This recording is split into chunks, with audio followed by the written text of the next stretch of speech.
ప్రియమైన వారలారా, యేసు నామములో మీకు నా శుభాకాంక్షలు. ఎలా ఉన్నారు? ఈ దినము మీకు ఎలా ఉన్నది?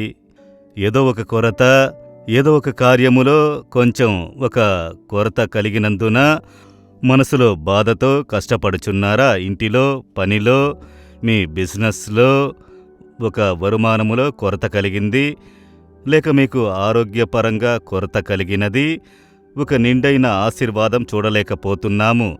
ఎప్పుడూ ఒక కొరతతో ఉన్నట్లుగా అనిపించుచున్నది. అప్పులేమి, ఎప్పుడు డబ్బు సమస్య అని చెప్పుచున్నారా? అయితే మనం కొరత లేకుండా నిండైన జీవితం జీవించుటకు దేవుడు ఇష్టపడుచున్నారు. ఆయన మనల్ని నిండుగా ఆశీర్వదించుటకు ఇష్టపడుచున్నారు. కనుక ఎందుకు కొరత ఏర్పడుతుంది? దేవుడు నిండైన ఆశీర్వాదం ఇచ్చుచున్నారు కదా. కనుక ఎందుకు కొరత ఏర్పడుతుందని అంటే, దేవుడేం చెప్తున్నారు? ఆలోచనగా 34వ కీర్తన 9వ వచనములో, ఆయన యందు భయభక్తులు ఉంచువానికి ఏమీ కొదువలేదు. కనుక మనము భక్తి కలిగి ఉన్నాం. దేవుని మీద భక్తి ఉన్నది, విశ్వాసము ఉన్నది, ప్రేమ ఉన్నది. అవి అన్నీ సరే, ఇవి మాత్రం చాలు అని అనుకుంటున్నారా? ఆయన్ని ప్రేమిస్తున్నాను, ఆయన మీద విశ్వాసం ఉంచాను, అవి చాలనుకుంటున్నారా? లేదు, భయపడాలి. ఇప్పుడు ప్రజల మధ్య దైవ ఒక నమ్మకము ఉన్నది. అవి అన్నీ ఒకే దేవుని మీద భక్తి ఉన్నది. అవన్నీ చాలవు. ఎందుకంటే భక్తితో ఉన్నారు. అయితే వారు లంచం తీసుకుంటున్నారు, భక్తి కలిగి ఉంటున్నారు, త్రాగుచున్నారు, భక్తితో ఉన్నారు, అవినీతి చేస్తున్నారు. దేవుణ్ణి మ్రొక్కుటకు వస్తే ఎంతో భక్తి, చొక్కాయి విప్పి నడుముకి గుడ్డ కట్టుకుని పొర్లు దండాలు పెట్టుచున్నారు. వెనక చూశారంటే లంచము, అవినీతి అన్నీ ఉంటాయి. చూస్తున్నాం కదా, వింటున్నాం కదా. కనుక కారణము ఏమిటి? భక్తి ఉన్నది, దైవ భయము లేదు. దేవుడన్నవారు ఒకరున్నారు, నన్ను చూస్తున్నారు, నన్ను గమనిస్తున్నారు. నేను తప్పు చెయ్యకూడదు, లంచం తీసుకోకూడదు, అవినీతి చెయ్యకూడదు, త్రాగకూడదు, ఇలాంటి పాపమును చెయ్యకూడదు అన్న ఒక గ్రహింపు ఎప్పుడు కలుగుతుంది? దైవభక్తి కలుగునప్పుడు. కనుక ఇప్పుడు మన దేశంలో భక్తికి కొరత లేదు. పరిపాలించే వారి నుండి కింద ఉన్న వారి వరకు అందరూ భక్తి కలిగి ఉన్నారు, సాష్టాంగ పడతారు. అయితే అన్ని ఫ్రాడుతనములు చేస్తారు. చూశారా? కారణము ఏంటి? ఉత్త భక్తి ఉన్నది, దైవ భయము లేదు.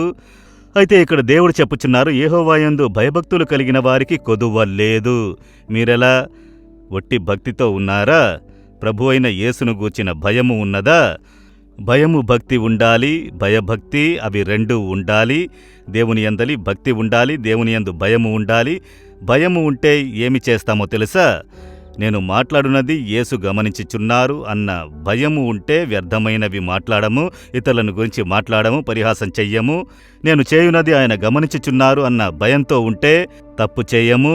మనమేమో లంచం తీసుకోవడం, అవినీతి చెయ్యడము, ఇతరులు చేసే తప్పులు చెయ్యము. మన జీవితంలో పరిశుద్ధత ఉంటుంది. కనుక ప్రభువుకి భయపడు వారికి కొరత ఉండదు.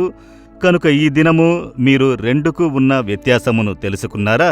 కనుక మీరు, దేవా, మీకు తగిన ఒక భయము నాకు కావాలి, ప్రభువుకి భయపడే భయంతో నేను జీవించాలని సమర్పించుకొనుడి. ఏ మేలు కొదువై ఉండదు, నిండైన ఆశీర్వాదము కలుగును. ఇప్పుడు సమర్పించుకుంటారా దేవుని ఎదుట? అయితే హృదయంలో చేపెట్టుకుని, దేవా, మీ యందు ప్రేమ ఉన్నది, భక్తి ఉన్నది, విశ్వాసము ఉన్నది. అయితే మిమ్ములను గురించిన భయము నాకు కావాలి. నేను ప్రభువుని గూర్చిన భయముతో కూడా జీవించాలి. ఎప్పుడూ దేవుని భయము నాలో ఉండాలి. దానికైన కృపను నాకు ఇవ్వండి.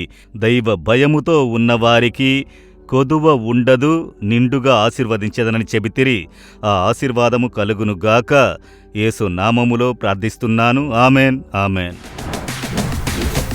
జీసస్ రిడీమ్స్ తెలుగు యూట్యూబ్ ఛానల్ను సబ్స్క్రైబ్ చేయండి. సబ్స్క్రైబ్ బటన్ను క్లిక్ చేయండి మరియు బెల్ బటన్ను నొక్కండి. ప్రతిరోజు కార్యక్రమ సమాచారం పొందండి.